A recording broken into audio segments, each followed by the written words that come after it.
Is Article 32, the right to approach the court to defend the fundamental rights, suspended under national emergency?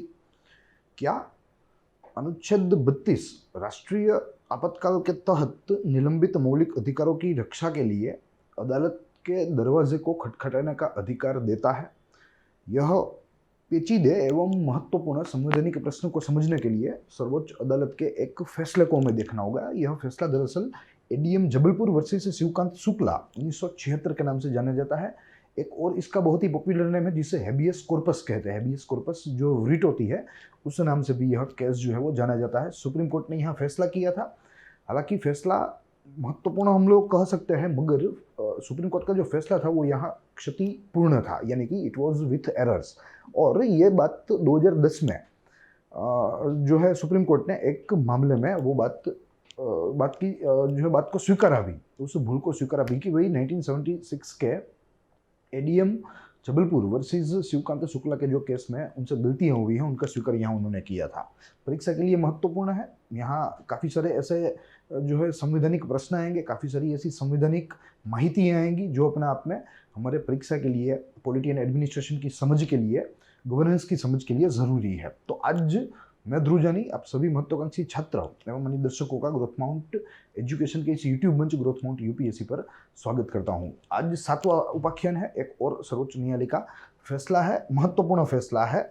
शुरू करेंगे बिना ज़्यादा समय गवाए, मगर उससे पहले क्विकली मैं आपको बता दूं कि आप हमारे साथ हमारी वेबसाइट growthmounteducation.com से जुड़ सकते हैं। आप वहाँ से जो कॉम्पिटिटिव एग्जाम संबंधी जो सारी माहितियाँ हैं, जो रिसोर्सेस आप वहाँ से एक्सेस कर सकते हैं। प्लस अलॉन्ग विद दैट आप यहाँ यह सारी चीज़ें, जिन चीज़ों की यहाँ चर्चा होती है उपाख्यान के रूप में या प्लेलिस्ट के रूप में, वो सारी चीज़ें आपको वहाँ उपलब्ध in the form of blog.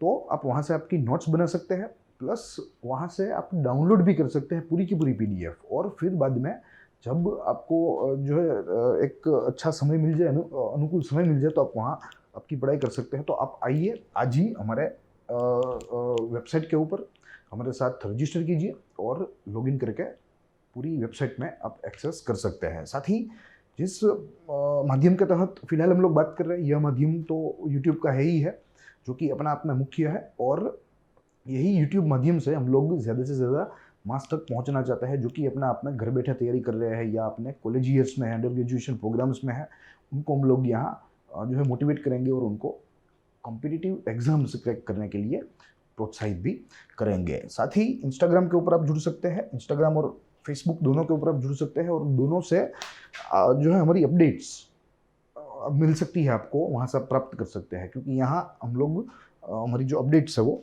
देते हैं। अब शुरू करेंगे आज की मूल बात, जो कि हमें इंट्रोडक्शन से शुरू करनी है। जैसे मैंने एक मोडस ऑपरेंडी सेट की है, जिनमें इंट्रोडक्शन देखते हैं, बैकग्राउंड देखते हैं, फिर बाद में दोनों पक्षों की आर्ग्यूमेंट देखते हैं, यानी कि तर्क वितर्क देखते हैं, फिर सुप्रीम कोर्ट का जजमेंट आता है, अन्य कोई ऐसा न्यायिक जो इसमें कोई प्रश्न है, कोई ऐसी जो है समस्या है, तो उनको भी यहाँ देखते हैं, चीज़ों को समझते हैं। साथ ही कोई स्टैटिक तत्व जो अपने आप में महत्वपूर्ण हो, कॉन्स्टिट्यूशन के साथ जुड़ा हुआ हो या अन्य कोई गवर्नेंस के तत्वों के साथ जुड़ा हुआ हो, तो उनको भी देखते हैं। मगर मैं सारे लेक्चर्स में कहता आया हूँ, यहाँ भी मैं एक बार रिपीट करना चाहूँगा हमारी मूल बात शुरू करने से पहले, कि भाई अगर आपने बेसिक चीज़ें, जो स्टैटिक चीज़ें हैं इस विषय की, अगर आपने वो नहीं की है तो आप पहले वो कर लीजिए। या यहाँ जो चीज़ों की चर्चा होती है और कोई भी ऐसी नई चीज़ आपको सुनाई दे, आपको दिखाई दे, तो आप तुरंत ही उसे नोट डाउन कीजिए और अपनी तरीके से रिसर्च करने का प्रयास करिए, क्योंकि जो आप सेल्फ रिसर्च से सीखेंगे वो आपको दुनिया में कोई नहीं सिखा सकता।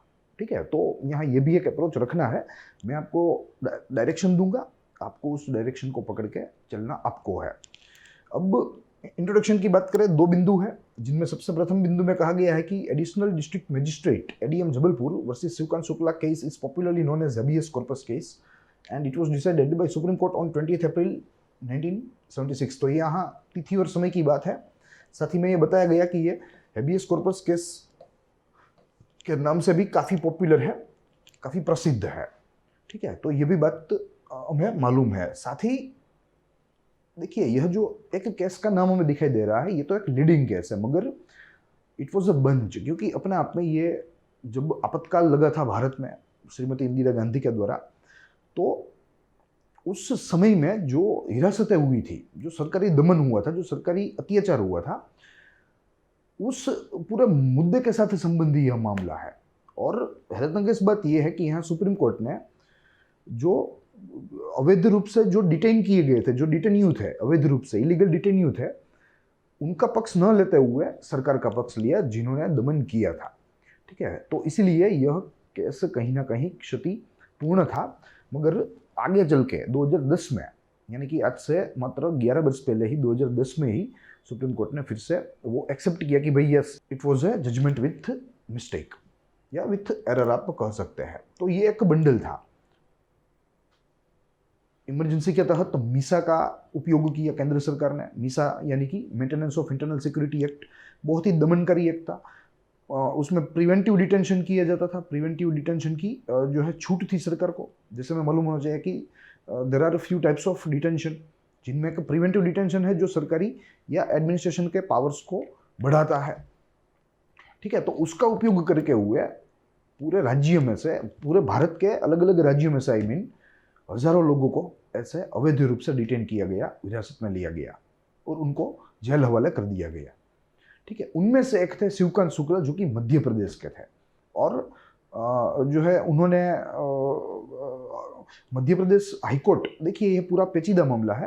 अगर शुरू से मैं आपको बताऊं तो हुआ यूं कि it was basically A election, आप कह सकते हो कि कॉन्फ्लिक्ट। ठीक है, इलेक्शन कॉन्फ्लिक्ट थी। श्रीमती इंदिरा गांधी रायबरेली से जो है वे चुनाव लड़े, चुनाव जीत गए। तो उनके जो ओपोनेंट थे, जो हारे थे, सामने वाला कैंडिडेट, उन्होंने जो है फ्रॉडुलेंट एक्टिविटीज़ के, इलेक्टोरल मिसकंडक्ट के चार्ज लगाए श्रीमती इंदिरा गांधी के ऊपर। कोर्ट का इंटरवेंशन हुआ और कोर्ट ने फैसला दिया इंदिरा गांधी के विरुद्ध में। ठीक है, तो बात यहाँ से बिगड़ी और धीरे धीरे जो है पूरे देश में आपातकालीन परिस्थिति आ गई। आपातकालीन परिस्थिति में भी सरकार ने दमन किया। वो दमन में जो इलीगल डिटेन्यू थे वो थे शिवकांत शुक्ला। ठीक है, जो कि मध्य प्रदेश के थे। और वहाँ मध्य प्रदेश की हाई कोर्ट्स ने, देखिए सारे राज्यों की हाई कोर्ट्स ने जब इन लोगों की जो है अवैध रूप से जो है इन लोगों को हिरासत में लिया गया, तो सारे जो डिटेन्यू थे वे आर्टिकल 226 का उपयोग करके डायरेक्ट हाईकोर्ट में पहुंच गए थे। रिट पिटीशन फाइल कर ली थी हेबियस कॉर्पस की। और लगभग सभी हाईकोर्ट ने इन डिटेन्यूज के फेवर में अपने जजमेंट्स दिए थे। इन डिटेन्यूज के फेवर में अपने जो है वर्डिक्ट्स दिए थे। तो इन दैट केस यहाँ मध्य प्रदेश में भी सेम हुआ। मध्य प्रदेश की जो हाईकोर्ट थी उन्होंने डिटेन्यू के फेवर्स में जो है जजमेंट दिया कि भाई इन लोगों को जो हिरासत में लिया गया है वो संपूर्ण तरीका जो है वही अवैध है, असंवैधानिक है। इनको जो है तुरंत ही रिहा किया जाए। ठीक है, तो ऐसे में शिवकांत शुक्ला के फेवर में वो पूरा जो मामला है वो आया, पूरा वर्डिक्ट आया।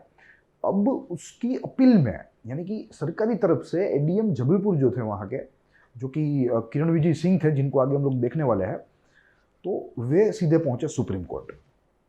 यह पूरा मुद्दा लेके उन्होंने अपील फाइल कर दी सुप्रीम कोर्ट में। ये पूरा मामला चला गया सुप्रीम कोर्ट में और सुप्रीम कोर्ट ने, जैसे मैंने आपको बताया कि आश्चर्य जो है तरीके से उन्होंने डिटेन्यू के फेवर में फैसला नहीं दिया, मगर सरकारी एडमिनिस्ट्रेशन के या प्रशासन के फेवर में आप कह सकते हो कि उनका वर्डिक्ट आया, उनका फैसला आया। तो ये पूरा मामला था। अब एक एक बिंदु में यहाँ देखना है। Additional district magistrate ADM Jabalpur was petitioner and Shivkant Shukla was the respondent in the case. Yes, ये तो पिटिशनर होंगे ही, क्योंकि पिटिशनर कहाँ थे? सुप्रीम कोर्ट में थे। मध्य प्रदेश हाई कोर्ट ने तो बता दिया था कि भाई शिवकांत शुक्ला जो है और उनके साथ अन्य जो ऐसे इलीगल डिटेन्यूज है वे सारे के सारे निर्दोष है और उन्हें तुरंत ही रिहा किया जाए। ठीक है, उन्हें तुरंत ही रिहा करने का भी फरमान आ गया था। और यही बात तो सरकार हजम नहीं कर पाई और सरकार की तरफ से उसके प्रतिनिधित्व के रूप में एडीएम जबलपुर ने सुप्रीम कोर्ट में अपील दाखिल कर दी, पिटीशन दाखिल कर दी। So this was the case and this is how जो है सुप्रीम कोर्ट में आया। हालांकि बैकग्राउंड में हम यह पूरी स्टोरी जो है वो थोड़ी सी डिटेल्ड रूप में डिस्क्रिप्टिवली देखेंगे। देखिए काफ़ी सारे बिंदुओं के तहत देखना है, मगर ये पूरी कहानी है जो कि अपना आप में दिलचस्प है और यह पूरे मामले को समझने के लिए, कुछ संवैधानिक प्रश्नों को जानने समझने के लिए भी ज़रूरी है। अब प्रथम बिंदु कहता है कि in general elections of 1971 Shrimati Indira Gandhi contested and won from the Raebareli constituency. Yes, Raebareli constituency में उन्होंने जो है चुनाव उम्मीदवार का फॉर्म भरा, वहां से लड़ी और वहां से जीती। The election of Indira Gandhi was challenged by Raj Narain who was the opposition candidate. ठीक है, वो उसके विरोधी उम्मीदवार थे और वे हार गए थे। तो उन्होंने चार्ज लगाया कि भाई इसमें जो इलेक्टोरल मिसकंडक्ट है, जो फ्रॉडुलेंट एक्टिविटीज़ है, प्रैक्टिसेस है, वो यहाँ की गई है और उनके बलबूते पर चुनाव जो है वो जीते गए हैं श्रीमती इंदिरा गांधी के द्वारा। और तब तक तो श्रीमती इंदिरा गांधी जो आप कह सकते हो कि प्रधानमंत्री थी।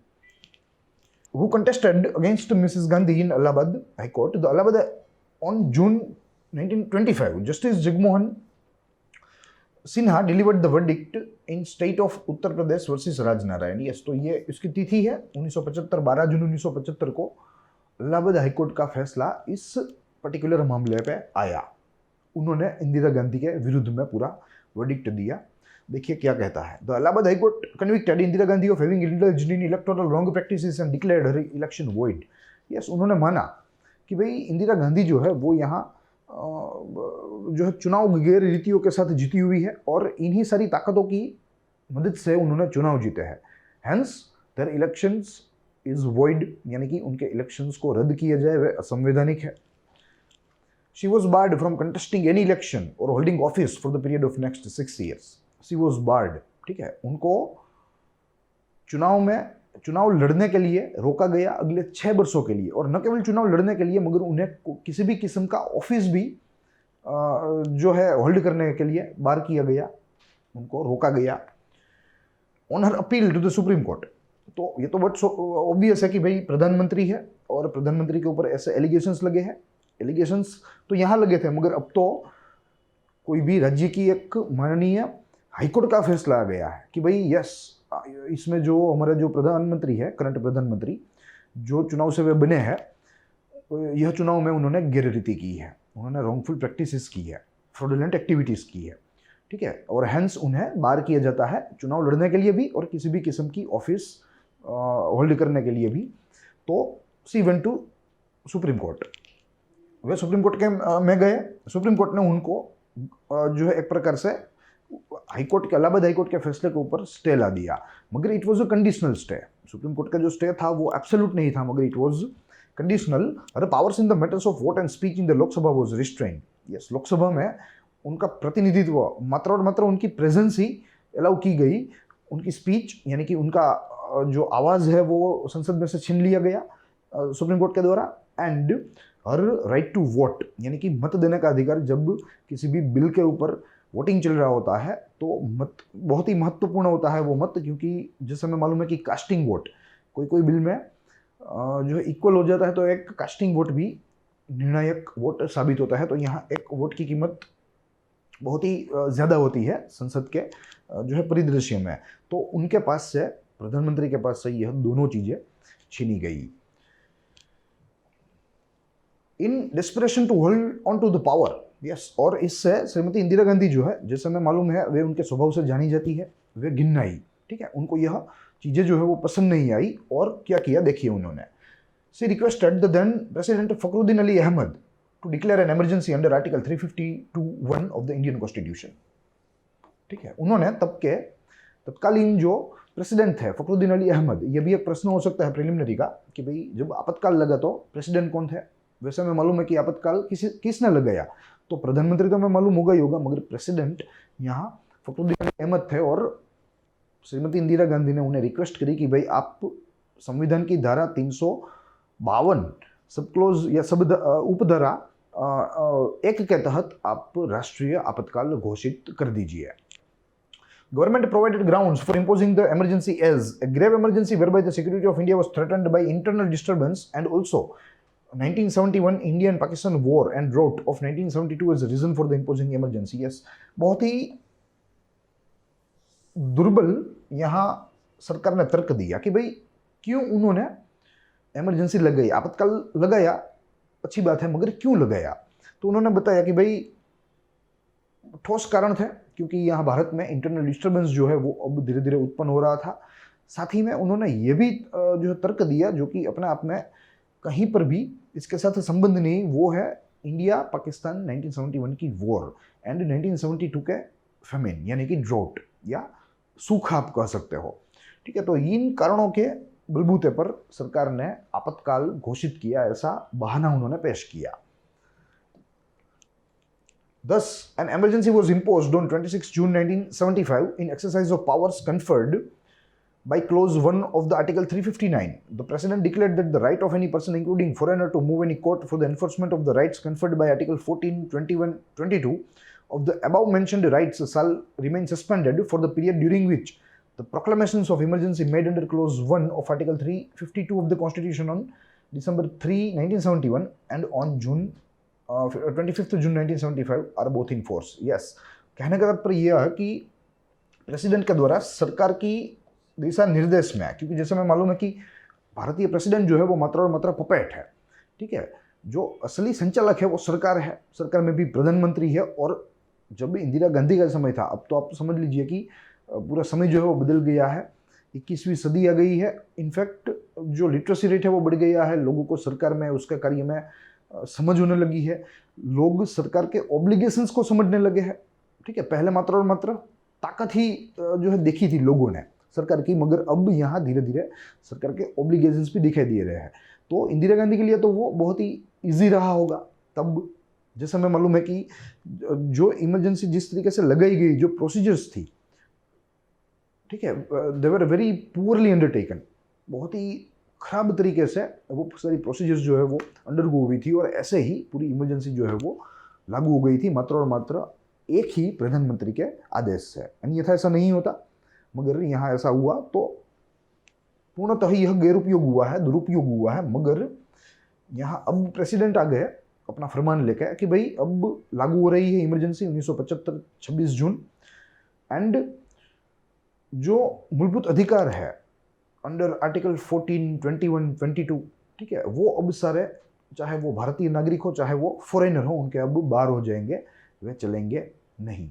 ठीक है, तो ऐसी कुछ चीज़ें यहाँ सरकार ने सर्कुलेट कर दी। On 8 January 1976, the President declared that the right of any person to move any court for the enforcement of rights conferred by Article 19 of the Constitution and all proceeding pending in any court for the enforcement, the above mentioned rights shall remain suspended for the period during the proclamation of emergencies in force. Yes, यहाँ फिर से जो है 6 महीने के बाद 1974 के पहले माह में फिर से प्रेसिडेंट जो है वो एक आदेश के साथ आए। ठीक है, जिसमें उन्होंने आर्टिकल 19 को भी इंक्लूड किया कि भाई आर्टिकल 19 के तहत भी जो आपको अधिकार मिल रहे हैं, ठीक है, इमरजेंसी के दौरान उनके उल्लंघन के लिए आप कोर्ट नहीं जा सकते। शुरुआत में मात्र और मात्र आर्टिकल 14, 21 एंड 22 थे, मगर अब उसमें आर्टिकल 19 भी जो है आ गया है। यानी कि अब सरकार एक प्रकार से क्रूर दमनकारी नीति अपना रही थी। During the emergency the government started arresting the people who could raise his or her political opinion freely and who were considered as a political threat under the Maintenance of Internal Security Act, which is shortly known as MISA. ठीक है, जैसे हमने आपको बताया कि preventive detention was allowed under this act.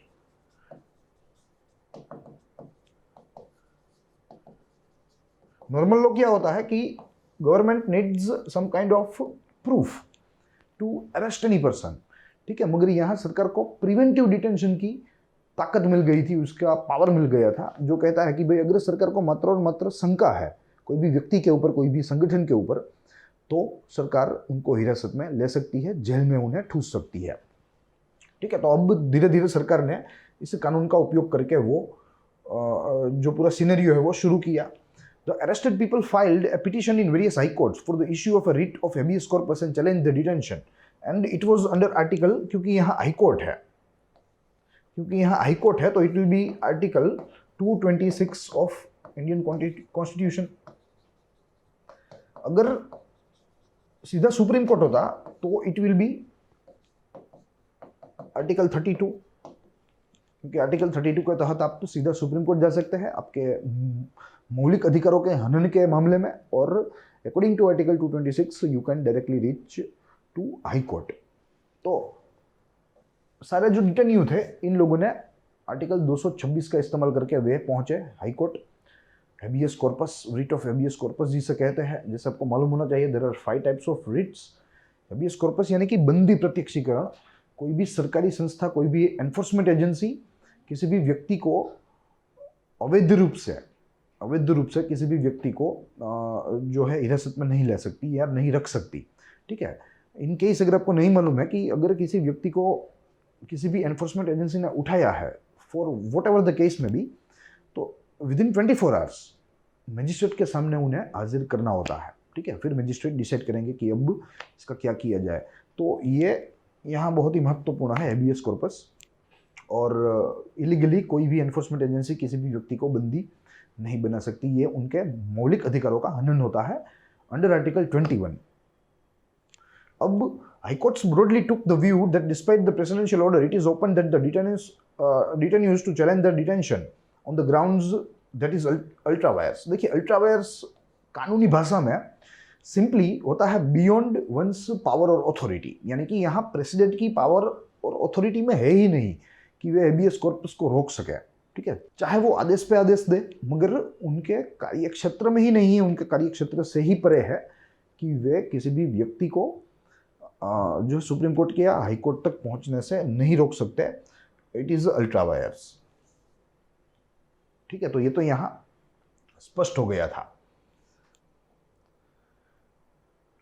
And जैसे हमने देखा यहां कि most of the high court ruled in favour of the arrested people. Most of the high courts, almost all high courts ruled in the favour of illegal detenues.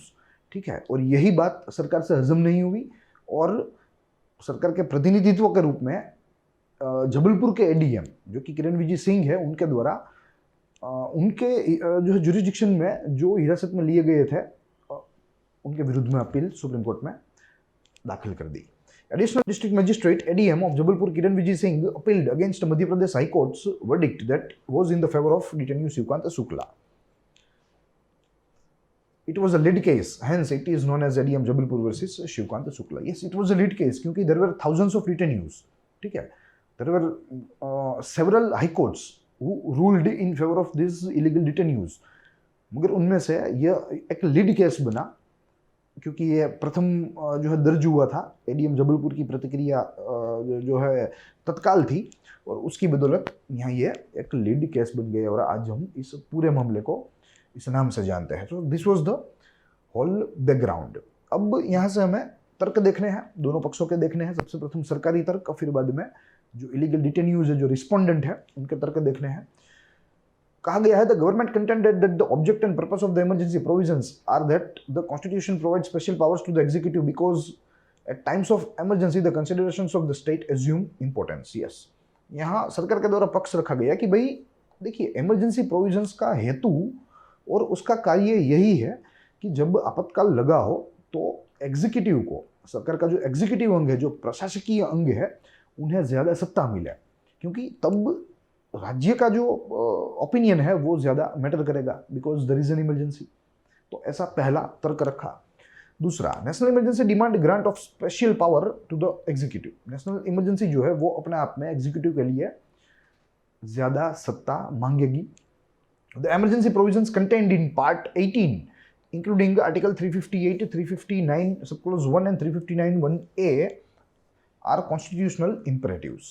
ठीक है, उन्होंने बताया कि भाई संविधान के भाग 18वां में जो आपातकाल संबंधी जो प्रावधान है वे सारे इंपरेटिव है, राष्ट्र के हित में है, प्रजा के हित में है। And you should know that there are how many types of emergencies and in which articles they are being discussed। ठीक है, वो सारी चीज़ें स्टैटिक तत्व है, तो मुझे लगता है कि वो आपको तैयार करनी होगी, आपको मालूम होना चाहिए। इफ इन केस आपको नहीं मालूम तो आपको घबराने की जरूरत नहीं है, जस्ट नोट इट डाउन और ये सारी चीज़ें खत्म करने के बाद आप वो देख सकते हैं, उसको नोट कर सकते हैं। यहाँ देखते हैं, it further said that the validity of any law can not be challenged on the ground of infringement of fundamental right mentioned in the presidential order under article 359A।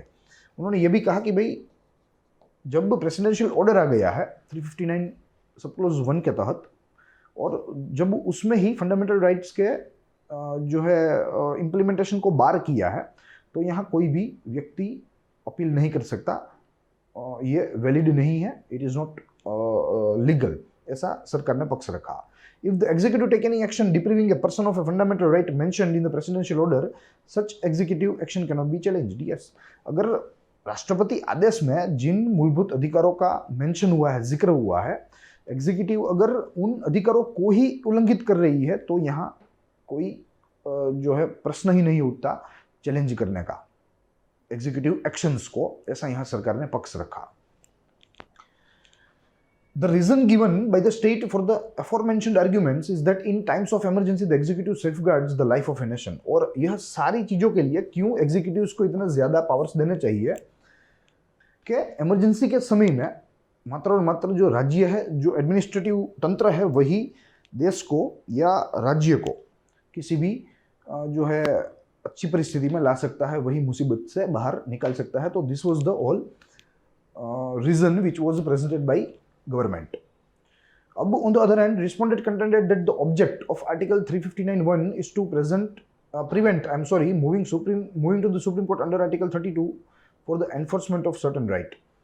It does not affect the enforcement of common law and statutory rights to personal liberty under Article 226 before the High Court. Yes, यहाँ डिटेन्यू ने अपनी तरीके से तर्क रखा कि भाई ठीक है, चलो 359 के तहत घोषणा हो गई तो कोई भी व्यक्ति जो है, कोई भी इलीगल डिटेन्यू है, वो सुप्रीम कोर्ट तक नहीं पहुंच सकता बाय यूजिंग आर्टिकल 32, मगर वो हाई कोर्ट तक पहुंच ही सकता है, जैसे प्रावधान यहाँ दिया हुआ है आर्टिकल 226 के तहत.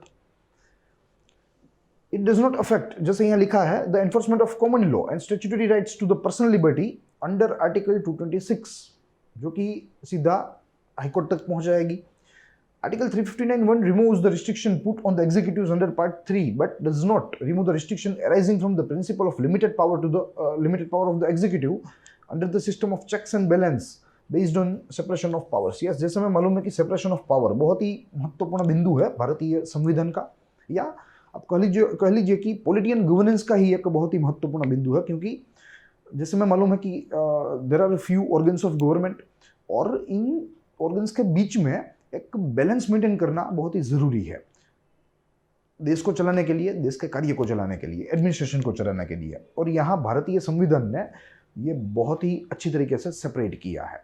तो यहाँ कहा गया है कि ये बात सही है कि चलो ठीक है, आर्टिकल 359(1) के तहत एग्जीक्यूटिव्स के कुछ पावर्स बढ़ा दिए गए या एग्जीक्यूटिव्स के पास कुछ प्रिविलेजेस आ गई, मगर यहाँ जो एक नेचुरल कॉमन लॉ है, जो बेसिक प्रिंसिपल है कि भाई लिमिटेड पावर टू एग्जीक्यूटिव को कोई भी हालत हो, पावर जो है वो लिमिटेड होना चाहिए, ये कॉन्स्टिट्यूशन का बेसिक स्ट्रक्चर है. तो इन दैट केस वो वायोलेट हो रहा है. एंड दूसरा भी यहाँ तर्क रखा, वो कहा गया कि भाई limited power of the executive under the system of checks and balance. Yes, तो यहाँ जो सेपरेशन ऑफ पावर है वो चेक्स एंड बैलेंस के माध्यम से चलता है. दोनों के जो है आप कह सकते हो कि इक्विवेलेंट पावर्स, तो ये भी यहाँ हनन हो रहा है. तो यहाँ दो चीज़ें हनन हो रही है. ये डिटेन्यू श्रीकांत शुक्ला के जो है तर्कों की बात है. The presidential order operates only in respect of fundamental rights mentioned in the presidential order. और जैसे आपको मालूम है कि जो राष्ट्रपति के आदेश होते हैं वे उनमें जिक्र किए हुए मूलभूत अधिकारों या मौलिक अधिकारों की ही बात करते हैं, उनके लिए ही है. अन्य सारे मौलिक अधिकार प्रजा को मिलेंगे. The order would not affect the rights of personal liberty under the common law और अंडर द स्टैट्यूट लॉ और अंडर नेचुरल लॉ. यस, चाहे आप स्टैट्यूट लॉ ले लें, चाहे आप नेचुरल लॉ ले लें, चाहे आप कॉमन लॉ ले लें, राइट टू लिबर्टी जो है वो किसी भी हालत में उसको हानि नहीं होनी चाहिए, उसका उल्लंघन नहीं होना चाहिए. परिस्थिति चाहे जो कोई भी हो, क्यों ना एक तंत्री एक चक्री सरमुक्ति अरसा ही ना हो, मगर राइट टू लिबर्टी जो है वो जानी नहीं चाहिए लोगों की. ऐसा यहाँ पक्ष डिटेन्यू के द्वारा रखा गया. Respondents also contended that the purpose of Article 359(1) is not to protect illegal orders of the executive. Yes, उन्होंने ये भी रखा कि भाई ये तो दुरुपयोग हो रहा है आर्टिकल 359(1) का. ठीक है, ये इसलिए थोड़ी है कि एग्जीक्यूटिव्स के ऐसे गलत आदेशों को मान्य बनाया जाए, उन्हें वैध बनाया जाए, ये इसलिए नहीं है, ये उपयोग के लिए है, ये इनका दुरुपयोग किया जा रहा है. Executive cannot show disregard to the command of Parliament relying on the presidential order under Article 359(1). They argue that there is no reason to equate the state with the executive. The suspension of the fundamental right only enables the legislature to make violative or suspended fundamental rights and executive to implement such laws. Yes, fundamental rights उन्होंने यही बताया कि भाई कोई भी हालत में मौलिक अधिकारों का हनन नहीं होना चाहिए, वे खत्म नहीं होना चाहिए। यहाँ ऐसा होगा कि एक बार खत्म हो गए तो ये पार्लियामेंट को एक प्रकार से असीम सत्ता देता है, असीमित पावर देता है, असीमित ताकत देता है कि वे फंडामेंटल राइट्स को उल्लंघनकारी ऐसे कानून जो है वो बना दे या बना सकते हैं। So this will not work better for India and it's constitution. फिर the suspension of fundamental right does not enable the executive to float legislative mandates and a judicial decision। yes, fundamental rights का suspension यानी कि ये बात यह सिद्ध नहीं करता कि भाई वे जुडिशियल डिसीजंस को ठुकरा सकते हैं या लेजिस्लेटिव मैंडेट्स जो होते हैं उनको भी ठुकरा सकते हैं, यानी कि स्टैट्यूट्स जो होते हैं जैसे हमारा कॉन्स्टिट्यूशन है। ठीक है, तो यहाँ एग्जीक्यूटिव को एक प्रकार से फिर से सीमों में लाने की बात हो रही है, उनके कद में जो है कटौती करने की बात की जा रही है। The right to arrest is conferred by the Maintenance of Internal Security Act on the state and their officers only. If the conditions are not fulfilled, then the order of detention would be ultra vires of the act। ठीक है, तो यहाँ ये भी एक बात बताई गई है कि भाई जो मीसा कानून है उसका भी दुरुपयोग हुआ है, और यहाँ मीसा कानून के तहत जो कोई भी ऐसी जो है डिटेंशंस हुई है, जो कोई भी ऐसी व्यक्तियों को हिरासत में लिया गया है, उन्हें तुरंत छोड़ने का प्रावधान किया जाए। लीगल इश्यूज इन्वॉल्व, एक ही लीगल इश्यू इसमें इन्वॉल्व है जो कहता है कि despite the presidential proclamation can the high court entertain a writ of habeas corpus filed by person challenging his detention. यहाँ एक ही प्रश्न है, प्रेसिडेंशियल प्रोक्लेमेशन यानी राष्ट्रपति के आदेश के बावजूद क्या कोई भी व्यक्ति सीधा हाईकोर्ट में या क्या हाईकोर्ट उस व्यक्ति के रिट को एंटरटेन कर सकती है, उस व्यक्ति के रिट को सुन सकती है? यही है कि यहाँ न्यायिक प्रश्न इन्वॉल्व है जिसका उत्तर देने के लिए अब सुप्रीम कोर्ट आ रही है। प्रथम बिंदु में बताया, considering the judgment by the petitioners and the respondents, the Supreme Court by majority held that in view of the presidential order dated 27 June 1975, no person has any locus standi to move any writ petition under Article 226 before a High Court for habeas corpus or any other writ or order or direction to challenge the legality of an order of detention on the ground that the order is not under or in compliance with the act or is illegal or is vitiated by malafides factual or legal or is based on extraneous consideration। कहने का तात्पर्य यह है कि इन arguments को ध्यान में रखते हुए सुप्रीम कोर्ट ने बताया कि भाई कोई भी व्यक्ति के पास किसी भी किस्म की लोकस स्टैंडी नहीं है। देखिए, लोकस स्टैंडी ये होती है कि इट इज़ अ राइट और ability to move direct to the high court और supreme court of a state. ठीक है, in case of violation of your fundamental rights and संक्षिप्त में मैं आपको बताऊं तो यह एक प्रकार की मात्र ताकत है किसी भी व्यक्ति की कि वो लीगल जो है पूरा मैकेनिज्म, जुडिशियल मैकेनिज्म उनके सामने जा सके, उनके दरवाजे खटखटा सके। तो यहाँ कोर्ट ने तो सबसे प्रथम यह कह दिया कि भाई नो डिटेन्यू हैज़ अ राइट। एक बार प्रेसिडेंशियल ऑर्डर आ गया है तो उनको कोई अधिकार नहीं है कि वे आर्टिकल 32 या आर्टिकल 226 का उपयोग करके सुप्रीम कोर्ट या हाई कोर्ट में पहुंचे। तो ये तीखे तेवर जो है वो यहाँ शुरू हो गए सुप्रीम कोर्ट के। दूसरे बिंदु में, in other words, supreme court dismiss the contention of the respondents. It accepted the appeal filed by the ADM Jabalpur and the judgments of various high courts which were in favor of detenue were set aside।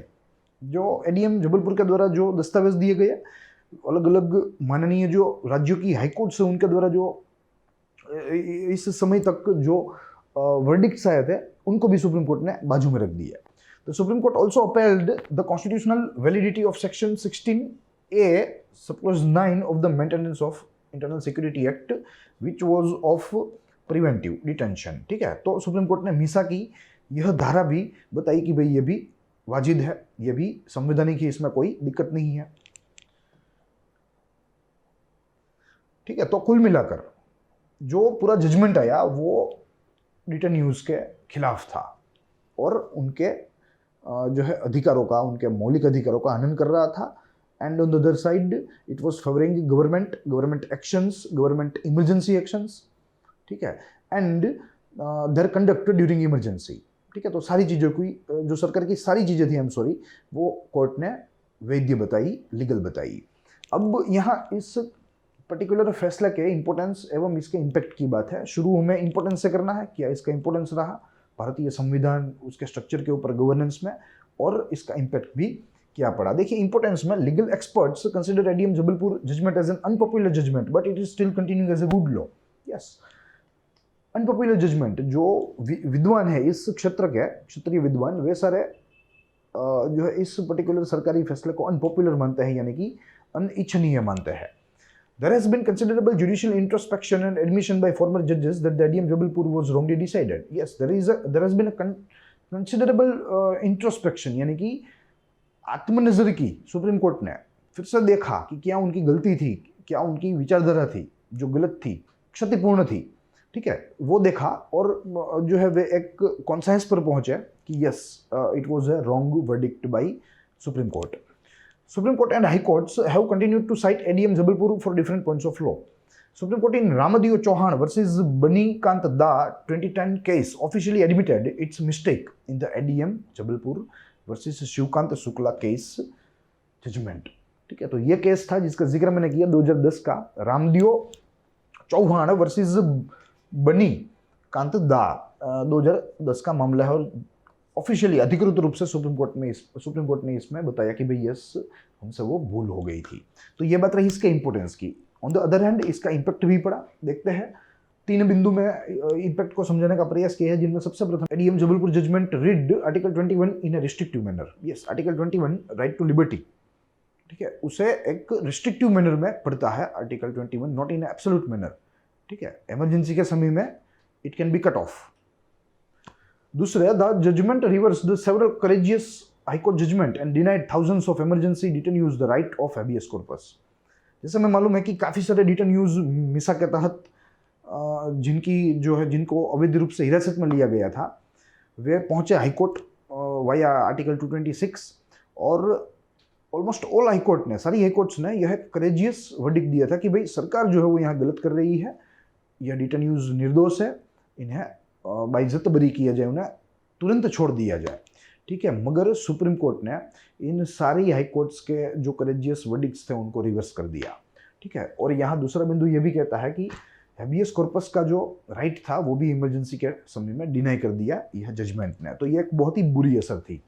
Government single out political opponents and activist for the arrest and imprisonment. Yes, और फिर बाद में government ने इन सारे लोगों को जो है अच्छी तरीके से हिरासत में लिया, और इनमें से काफ़ी सारे तो काफ़ी सालों तक जेल में भी रहे। तो ये पूरा मामला था जो कि अपने आप में क्षतिपूर्ण था। तो एट द एंड जो प्रश्न हमने देखा था कि क्या आर्टिकल 32 का उपयोग करके आपातकालीन समय में कोई भी व्यक्ति अपने मौलिक अधिकारों के जो है अपने निलंबित मौलिक अधिकारों के हक के लिए जा सकता है, तो इसका जवाब यहाँ सुप्रीम कोर्ट के इस जजमेंट, इस फैसले के तहत बिल्कुल ना है। Even anyone just cannot visit High Court in case of violation of fundamental rights via Article 226।